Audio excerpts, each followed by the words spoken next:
বর্তমান প্রজন্মের জীবনে সোশ্যাল মিডিয়া যেন নিত্যসঙ্গী হয়ে দাঁড়িয়েছে।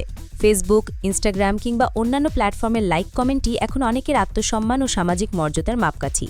তবে এই ধারণার সঙ্গে একেবারেই একমত নন বলিউড তারকা ও সাবেক মিস ওয়ার্ল্ড ঐশ্বরিয়া রায় বচ্চন।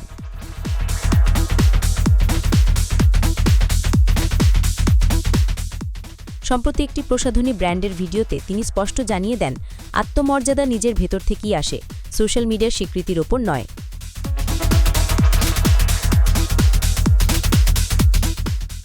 ঐশ্বরিয়ার মতে বর্তমানে মানুষ ক্রমশ অনলাইনে অনুমোদনের ওপর নির্ভরশীল হয়ে পড়ছে।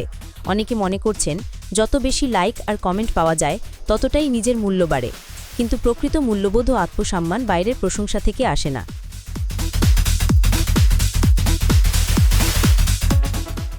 একজন মা হিসেবেও বিষয়টি তাকে ভাবায়। তিনি মনে করেন, সোশ্যাল মিডিয়া ও সামাজিক চাপের মধ্যে আসলে কোনো পার্থক্য নেই। তরুণ থেকে শুরু করে প্রাপ্তবয়স্ক সবাই এর প্রভাবের শিকার হচ্ছে, যা উদ্বেগজনক।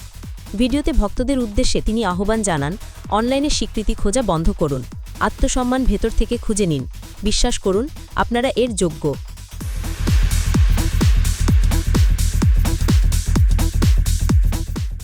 ঐশ্বরিয়ার এই বক্তব্য ভক্তদের মধ্যে ব্যাপক সাড়া ফেলেছে।